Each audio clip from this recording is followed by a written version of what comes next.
آپ نے یہ مجلس جمائی سجائی، آپ نے یہ انتظام کیا صرف اس لیے کہ اللہ راضی ہو جائے۔ اللہ کو راضی کرنے کے لیے آپ لوگوں نے یہ مجلس سجائی ہے۔ لیکن میں کہتا ہوں کہ جس مجلس میں اللہ اور اس کے رسول کی بات کی جاتی ہے اس مجلس کا احترام بھی ضروری ہے۔ ہم سب نبی کریم صلی اللہ علیہ وسلم کے امتی ہونے کے ساتھ ساتھ آپ کے پیروکار بھی ہیں، آپ کے عاشق بھی ہیں، آپ کے دلدادہ بھی ہیں، آپ کے محبین بھی ہیں۔ لیکن نبی پاک صلی اللہ علیہ وسلم کی بات سننے اور پھر آپ کی بات کو سن کر کے روگردانی کرنے، منہ موڑنے اور یہ چہرہ پھرا کر کے چلے جانے کے بھی سخت وعیدات ہیں۔ قرآن کے اندر اللہ تبارک و تعالی نے فرمایا وَإِذَا قِيلَ لَكُمْ تَفَسَّحُوا فِي الْمَجَالِسِ، کہ جب تم سے پیغمبر کہے کہ مجلس میں گنجائش کر دو، مجلس میں پھیل جاؤ، تو تمہیں پھیل جانا چاہیے۔ اور جب پیغمبر تم سے کہے کہ بھائی سمٹ جاؤ، مل جاؤ، تو مل جانی چاہیے۔ میں ہمیشہ کہتا ہوں ایک مرتبہ نبی اکرم صلی اللہ علیہ وسلم مسجد نبوی کے اندر تشریف فرما تھے۔ آپ نے ایک آواز لگائی، بھائی میری بات کو سن لو، میں وہی بات سنانا چاہتا ہوں جو آپ سننا چاہتے ہیں۔ آواز لگائی کہ لوگوں بیٹھ جاؤ، اور کہہ رہا میں نے کہہ رہا ہوں اللہ کا نبی کہہ رہا ہے مسجد نبی کے اندر لوگوں بیٹھ جاؤ۔ یہ آواز آپ نے لگائی اور جو لوگ جہاں تھے وہیں بیٹھ گئے۔ ایک صحابی کو دیکھا کہ اس کا ایک قدم مسجد میں ہے اور دوسرا مسجد سے باہر ہے، وہ اسی حالت میں بیٹھ گئے۔ اللہ کے نبی علیہ السلام نے دیکھا اس کو اور پوچھا کہ بھائی تو ٹیڑھا کیوں بیٹھا ہوا ہے؟ اس شخص نے کہا کہ اللہ کے نبی آپ نے جس وقت آواز لگائی کہ لوگوں بیٹھ جاؤ، میرا ایک پیر مسجد کے اندر تھا اور دوسرا باہر تھا، میں آواز سن کر کے اسی حالت میں بیٹھ گیا۔ اگر میں پیر کو باہر کرتا تو اور اندر کرتا تب آپ کے حکم کی تعمیل میں تاخیر ہوتی۔ تاخیر سمجھتے بھائی؟ دیر ہو جاتی۔ وہ صحابی ایسے ہی ایک پیر اندر ایک باہر اسی حالت میں بیٹھ گئے کہ نبی نے آواز لگائی ہے اگر میں پیر کو اندر کروں تو بھی نبی کے حکم میں جو ہے تاخیر ہوگی، اور اگر پیر باہر کروں تب بھی نبی کے حکم میں تاخیر ہوگی۔ وہ اسی حالت میں بیٹھے، آگے اللہ کے نبی بڑھے اور بڑھنے کے ساتھ ساتھ دیکھا کہ ایک بکریوں کا باڑ ہے۔ اس بکریوں کے باڑ میں گئے تو دیکھا کہ ابو الدرداء رضی اللہ تعالیٰ عنہ بیٹھے ہوئے ہیں۔ یہ ابو الدرداء حدیث کے اندر جو ہے ایک بہت نمایاں نام ہے۔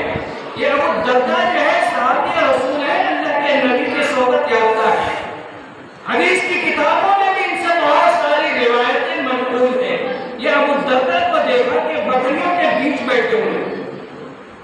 اللہ کے نبی نے پوچھا کہ ابو الدرداء تو بکریوں کے بیچ میں کیا کر رہا ہے؟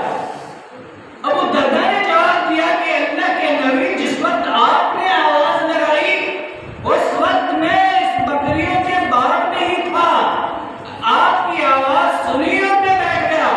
اگر یہاں سے نکل کر کے مسجد جاتا تو آپ کے حکم کی یہ تعمیل میں تاخیر ہوتی۔ اور یہ کہتے ہوئے انہوں نے کہا درد مندوں سے نہ پوچھ کہاں بیٹھ گئے، درد مندوں سے نہ پوچھ کہاں بیٹھ گئے،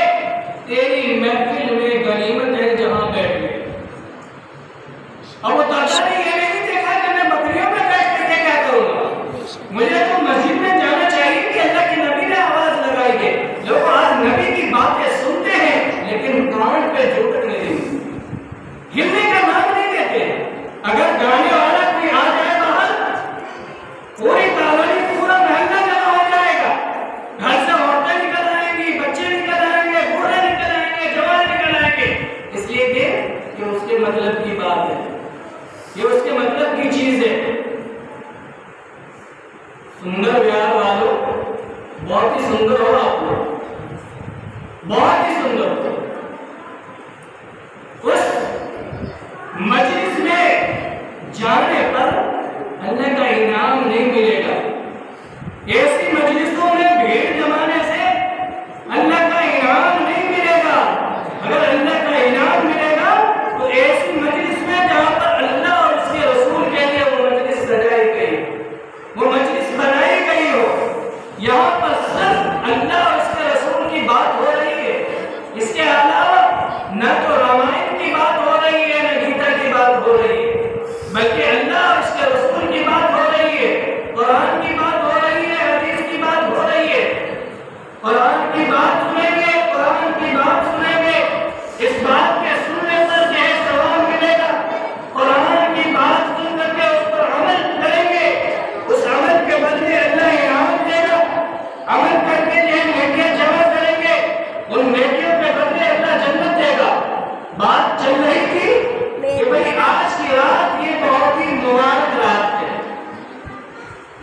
ان مبارک راتوں میں اللہ اپنے ان گنہگار بندوں کے لیے مغفرت کا بہانہ ڈھونڈ کر کے ایسے ایسے راتیں اور ایسے دن اللہ تعالیٰ عنایت فرماتے ہیں. میں نے قرآن کی آیت پڑھی، قُلْ يَا عِبَادِيَ الَّذِينَ أَسْرَفُوا عَلَىٰ أَنفُسِهِمْ لَا تَقْنَطُوا مِن رَحْمَتِ اللَّهِ. حضرت سعید بن جبیر اور حضرت عبداللہ ابن عباس رضی اللہ تعالی عنہما روایت کرتے ہیں کہ یہ آیت کیسے لوگوں کے لیے اتری ہے، کیسے لوگوں کے لیے اتری ہے. وہ دونوں حضرات فرماتے ہیں کہ جب نبی علیہ السلام لوگوں کو دین کی طرف بلاتے تھے، اللہ کی توحید کی طرف بلاتے تھے، اپنی رسالت کی طرف بلاتے تھے، تو بہت سے وہ لوگ ہوتے تھے جو اپنی جانوں کے اوپر ظلم کیے ہوتے تھے. وہ لوگوں کے قاضی ہوتے تھے، وہ زانی ہوتے تھے، وہ دوسروں کے حقوق پامال کرنے والے ہوتے تھے، وہ لوگوں کے اوپر ظلم کرنے والے ہوتے تھے، وہ لوگوں کے زمین کے غاصب ہوتے تھے. آج بھی بہت سارے لوگ ہوتے ہیں، ان کو مسجد میں بلائیے تو جواب ملتا ہے صاحب میں ناپاک ہوں، میں گنہگار ہوں، میری گناہوں کو، میری غلطیوں کو اللہ کہاں معاف کرے گا. اس زمانے میں بھی وہ لوگ کہتے تھے کہ بھئی میں اللہ کے نبی کے پاس جاؤں اور نبی کے ہاتھ پر بیعت کروں، نبی کا دین اور اللہ کا یہ دین جو ہے اسلام میں داخل ہو جاؤں. وہ پوچھتے تھے کہ اللہ کے نبی ہم نے تو بہت سارے قتل کیے ہیں، ہم نے تو زنا کیا ہے، ہم نے تو چوری کی ہے، ہم نے بدکاری کی ہے، ہم نے غیبت کی ہے، ہم نے دوسروں کا مال جو ہے ہڑپ کیا ہے، ہم نے دوسروں کی زمین سونپ لی ہے، ہم نے اپنی جانوں کے اوپر ظلم کیا ہے. کیا ہم اسلام لائیں گے تو اللہ ہمیں معاف کرے گا کیا؟ آج بھی کہتے ہیں تم تو گنہگار ہیں تو ہمیں معاف کہاں کرے گا. معافی کرنے اور نہ کرنے کا فیصلہ آپ نے کر لیا، آپ نے نہیں کرا ہے.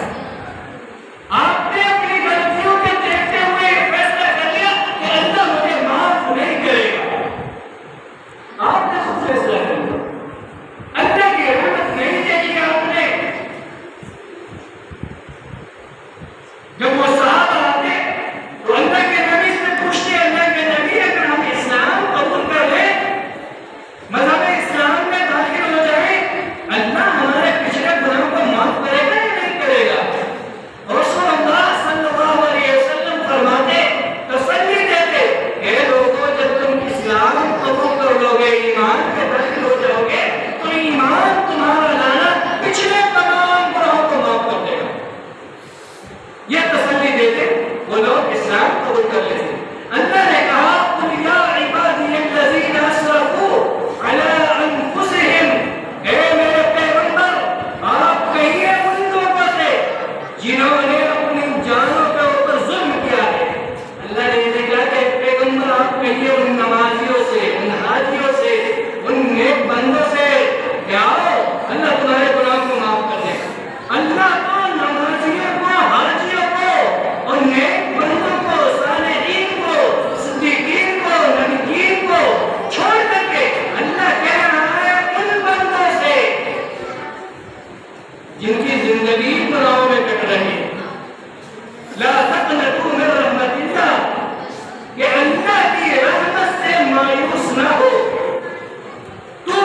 اللہ کی رحمت کیسی ہے بھائی؟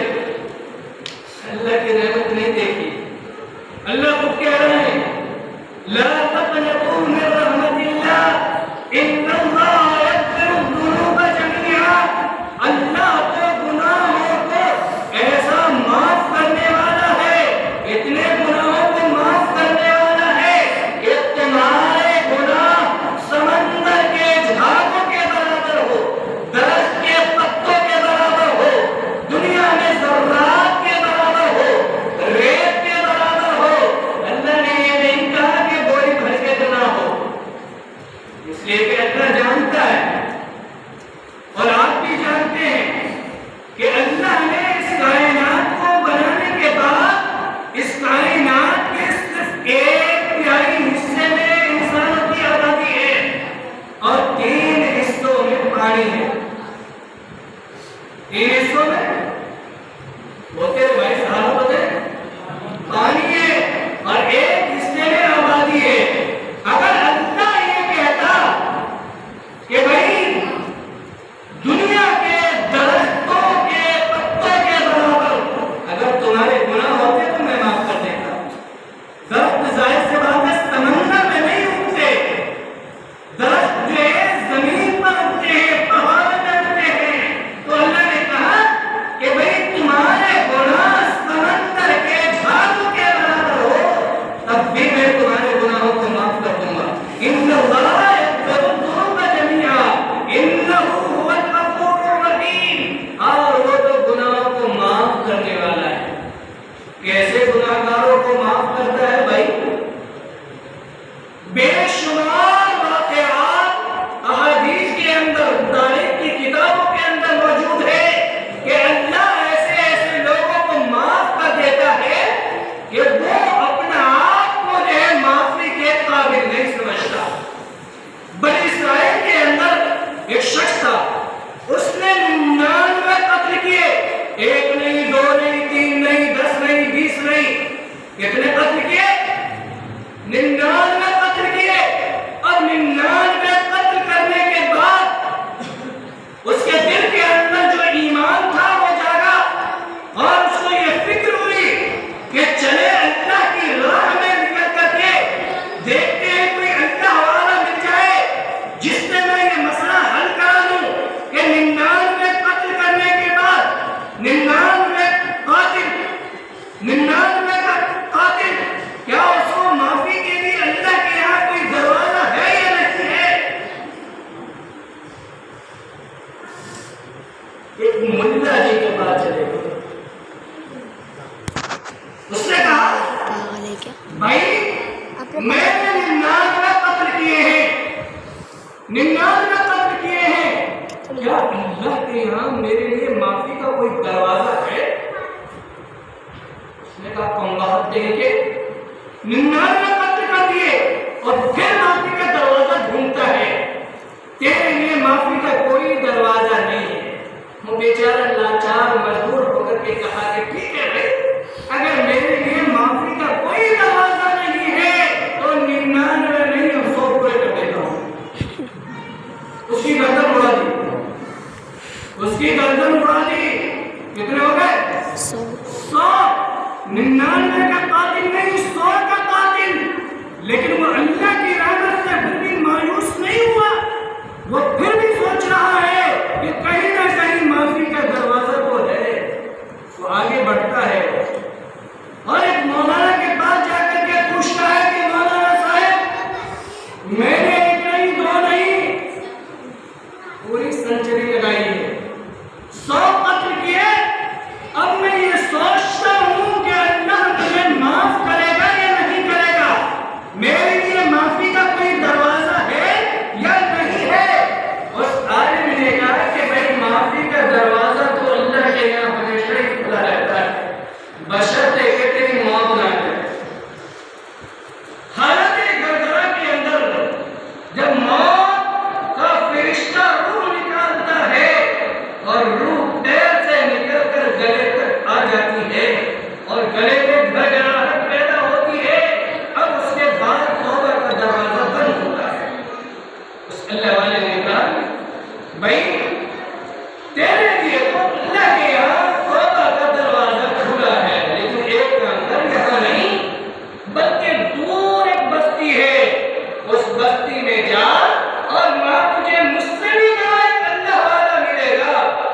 اس سے تو اپنی داستان سنانا، تجھے وہ دوا بتائے گا اور تیری معافی جو ہے اللہ کے ہاتھ قبول ہو جائے گی۔ اس نیت سے، اس ارادے سے وہ نکلا۔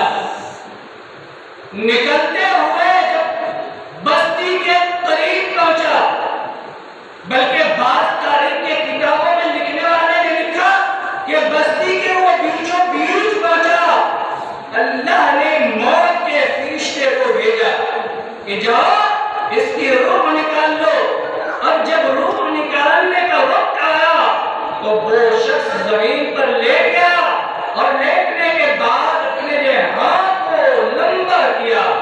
لمبا کرنے کے بعد اب دونوں فرشتے آ گئے، نیکیوں کا فرشتہ آیا، بدی کا فرشتہ آیا، اور دونوں نے کہا کہ بھائی اس نے 100 قتل کیے ہیں، اس کی روح میں نکالوں گا۔ نیکیوں کا فرشتہ کہتا ہے یہ توبہ کرنے جا رہا ہے، اس کی روح میں نکالوں گا۔ آپس میں دونوں فرشتے جھگڑنے لگے، دونوں فرشتے جھگڑنے لگے۔ اللہ نے کہا بھائی تم دونوں جھگڑے گا تو معاملہ تو ختم ہونے والا ہے نہیں۔ ایک تیسرے فرشتے کو بھیجا کہ جاؤ ان کے دونوں کا جھگڑا جو ہے ختم کرو۔ دونوں فرشتے جھگڑ رہے، تیسرا آیا، کہا بھائی تم دونوں کیوں جھگڑ رہے ہو؟ اس نے کہا مجھے بدی کے فرشتے نے کہ یہ 100 کا قاتل ہے، اس نے 100 کو قتل کیا ہے، میں چاہتا ہوں کہ اس کی روح میں نکالوں۔ نیکی کا فرشتہ کہتا ہے کہ بھائی یہ نیکی کی طرف جا رہا ہے، یہ توبہ کرنے جا رہا ہے، اس کی روح میں نکالوں گا۔ جو فرشتہ حکم کرنے آیا، جو فرشتہ فیصلہ کرنے آیا، وہ فرشتہ کہتا ہے ٹھہر جاؤ، تم بھی رک جاؤ، تم بھی رکو، تم جدھر سے آئے ہو اس زمین کی پیمائش کرو، اور تم جدھر سے آئے ہو وہ زمین کی پیمائش کرو۔ یعنی یہ جہاں سے چلا ہے اس زمین کو وہاں سے ناپتے ہوئے یہاں تک آؤ، اور یہاں سے جہاں تک باقی ہے اس کے پہنچنے کے لیے وہاں تک کی زمین کو ناپو، اور ناپنے کے بعد بتاؤ۔ زمین ناپی گئی، زمین ناپی گئی۔ جب زمین ناپی گئی تو ایک بالش زمین جو ہے بڑھ گئی، نیکی والی ایک بالش زمین بڑھ گئی۔ اس فرشتے نے کہا کہ اس کی روح وہ نکالے گا جو نیکیوں کا فرشتہ ہے۔ دیکھا اللہ 100 کے قاتلوں کو بھی معاف کرتا ہے، اس لیے کہ اس نے 100 کو قتل کرنے کے بعد اللہ کی رحمت سے مایوس نہیں ہوا، بلکہ اللہ کی رحمت کا امیدوار ہو کر کے، بلکہ بعض مفسرین نے لکھا کہ پورا قرآن کریم کے اندر معافی کی جتنی آیتیں ہیں، اس آیت سے امید افزا کوئی آیت نہ ہوئی۔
جلالی ہے. یہ موسیٰ وہ پیغمبر ہے کہ جب اللہ نے موت کے فرشتے کو بھیجا کہ جاؤ اور موسیٰ کی روح نکال لو، جاؤ اور موسیٰ کی روح نکال لو، موت کا فرشتہ آیا اور کہا کہ موسیٰ اللہ نے مجھے بھیجا ہے کہ میں تیری روح نکال لوں. موسیٰ علیہ السلام نے موت کے فرشتے کو اس زوردار تماچا مارا کہ اس کی آنکھ ختم ہو گئی. وہ لوٹا اور اللہ کے دربار میں حاضر ہو کر کے کہا کہ ربا تو نے مجھے کس کی روح نکالنے بھیجا کہ اس نے تو میری آنکھ بھی اندھی کر دی. یہ ہے موسیٰ. اللہ نے کہا کہ بھئی میں تیری آنکھ ٹھیک کر دوں گا. اس لیے آنکھ کو ٹھیک کرنے کرے گا نا، انسان تھوڑے کرے. اللہ نے اس کی آنکھ ٹھیک کر دی اور کہا کہ جا موسیٰ سے یہ کہنا کہ بھائی تو کب تک دنیا میں رہنا چاہتا ہے، ایسا کر کسی جانور کو لا اور اس کے بدن کے اوپر ہاتھ پھیر دے، جتنے بال تیرے ہاتھوں کے نیچے آئیں گے اتنی سال کی زندگی تیری بڑھا دے گا. اچھا موسیٰ نے کہا بڑھا دے گا نا؟ ہاں بڑھا دے گا. اس کے بعد کیا ہوگا؟ اس کے بعد پھر موت آئے گی. پھر موت آئے گی تو پھر اتنے سال جینے سے کیا فائدہ؟ چل ابھی روح نکال دے. یہ ہے موسیٰ. ان کو جلالی کہتے ہیں، ان کو غصہ برداشت نہیں ہوتا. وہ عورت آئی اور آ کر کے کہنے لگی کہ یا نبی اللہ مجھ سے یہ گناہ ہوا، میرے لیے کوئی معافی کا دروازہ ہے؟ موسیٰ علیہ السلام بالکل سرخ ہو گئے، آنکھ لال ہو گئی اور منہ پھیر کر کے کہا کہ کم وقت کی ماری، گناہ کرنے کے بعد، بچے کو قتل کرنے کے بعد پھر تو معافی کا دروازہ ڈھونڈنے آئی ہے. تیرے لیے کوئی معافی کا دروازہ نہیں. اللہ نے جبرائیل کو بھیجا کہ جبرائیل جلدی جا اور موسیٰ سے کہہ کہ موسیٰ بتا تیرے یہاں زنا سے بڑا گناہ بھی کوئی ہے یا نہیں ہے؟ اور تو کون ہوتا ہے کہ یہ بات وہ اس کو یہ کہے کہ بھئی تیری معافی نہیں ہے؟ جبرائیل نے پہنچ کر کے کہا کہ موسیٰ تو نے فیصلہ سنا دیا، تجھے معلوم ہے کہ زنا سے بھی بڑا کوئی گناہ ہے؟ اسے کہنے لگے بھئی زنا سے بڑا گناہ کیا ہو سکتا ہے؟ کچھ بھی نہیں. ہم بھی کہتے ہیں، ہمارے سماج کے لوگ بھی کہتے ہیں کہ بھئی زنا سے بڑا گناہ کوئی نہیں ہے. ایک آدمی قتل کر دے اسے معاف کر دیں گے، ایک آدمی چوری کر لے اسے معاف کر دیں گے، ایک آدمی دن بھر غیبت کرتا رہے اسے معاف کر دیں گے. محلے میں بستی میں رہنے والا اگر ایک شخص جو ہے کسی سے زنا کر لے تو پوری کالونی والے اس پر کل پڑتے ہیں اور جی چاہتا ہے کہ اس کی بوٹیاں بناتے ہیں. اس لیے ہم نے سوچا زنا سے بڑا گناہ ہماری نظروں میں بھی کچھ نہیں ہے. جبرائیل نے کہا کہ اللہ نے مجھے بھیجا ہے، میں تجھ سے پوچھتا ہوں کہ زنا سے بھی بڑا کوئی گناہ تیری نظر میں ہے یا نہیں ہے؟ موسیٰ کہنے لگے بھئی زنا سے بڑا گناہ کیا ہو سکتا ہے؟ کچھ بھی نہیں ہے. جبرائیل نے کہا بھئی زنا سے بڑا گناہ ہے. موسیٰ کہنے لگے کیا ہے بتا؟ جبرائیل نے کہا نماز کا چھوڑنا، نماز کا نہ پڑھنا، نماز کو وقت پر ادا نہ کرنا، یہ زنا سے بھی بڑا گناہ ہے. کسی مولوی نے آج تک نہیں بتایا ہوگا. نماز چھوڑنا یہ زنا سے بھی بڑا گناہ ہے. یہ اللہ نے جبرائیل کو بھیج کر کے موسیٰ علیہ السلام کی زبانی پوری قوم کو، دنیا کے انسانوں کو یہ بتلایا کہ بھئی زنا ہی بڑا گناہ نہیں ہے بلکہ نماز کا چھوڑنا یہ زنا سے بھی بڑا گناہ ہے. آج امت کا حال کیا ہے بھائی؟ وہ کسی نے کہا شب بھر میں بنا دی مسجد ایمان کی حرارت والوں نے، شب بھر میں بنا دی مسجد ایمان کی حرارت والوں نے. من اپنا پرانا پاپی تھا، برسوں میں نمازی بن نہ سکے. من تو گدلا ہے، ذہن میں تو کچھ اور ہے. مسجد برادریوں کے نام پر بن رہی ہے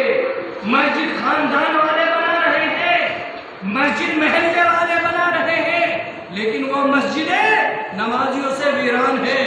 نبی علیہ السلام نے ایک پیشین گوئی دی تھی 1450 سال پہلے۔ آپ نے فرمایا کہ لوگوں کے اوپر ایک ایسا دور آنے والا ہے، ایک ایسا زمانہ آنے والا ہے کہ اس زمانے میں، اس دور میں لوگ مسجدیں بڑی عالیشان بنائیں گے، مسجدوں کو بہت خوبصورت سجائیں گے، لیکن وہ مسجدیں نمازیوں سے ویران ہوگی۔ وَمَسَاجِدُهُمْ عَامِرُهُمْ وَهِيَ خَرَابٌ مِّنَ الْهُدَىٰ، کہ وہ مسجدیں نمازیوں سے ہدایت سے ویران ہوگی۔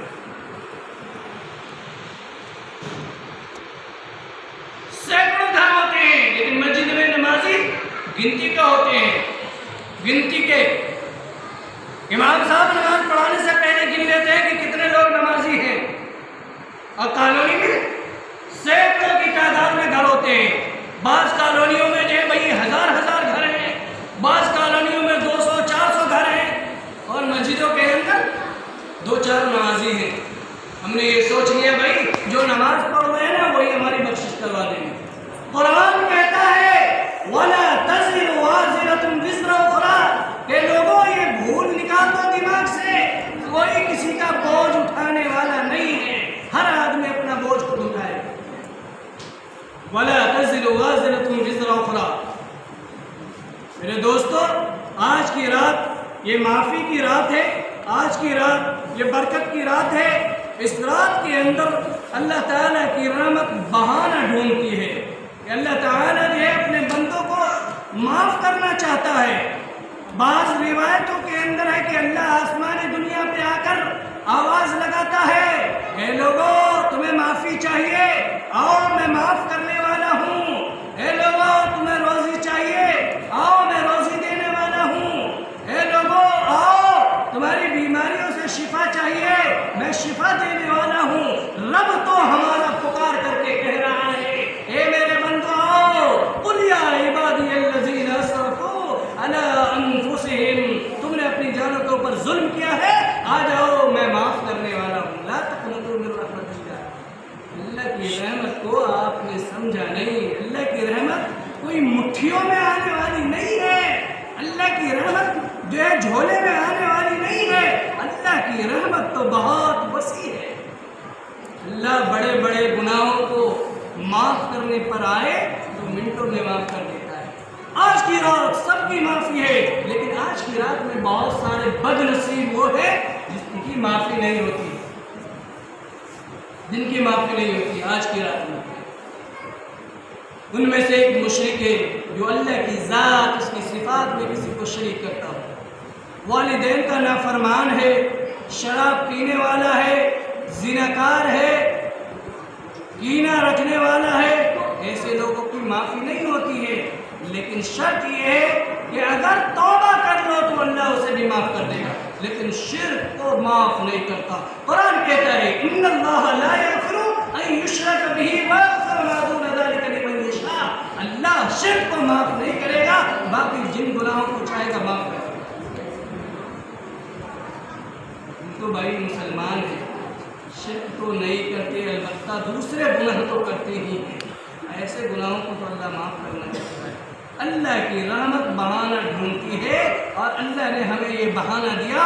ہم آج کی رات اپنی پچھلی زندگی کے اوپر نظر ڈال کر کے دیکھیں اور اللہ کے سامنے تائب ہوں، شرمندہ ہوں، اور اللہ سے کہے کہ ربا میری پچھلی زندگی گناہوں کے دلدل میں پھنسی ہوئی ہے، میری زندگی گناہوں میں گزری ہے، آئندہ کے لیے ہم یہ گناہ نہ کرنے کا عزم کرتے ہیں۔ اس لیے میں نے اللہ کے نبی کی حدیث پڑھی، التائب من الذنب کمن لا ذنب لہ، گناہوں سے توبہ کرنے والا ایسا ہے کہ اس نے گناہ کیا ہی نہیں ہے۔ آج عہد کرے اللہ سے توبہ اور استغفار کر کے اٹھیں گے، اللہ ہمیں آج سے ایک نئی زندگی کی شروعات کرے۔ اللہ تعالیٰ ہمیں اور آپ کو کہنے سننے سے زیادہ عمل کرنے کی توفیق دے۔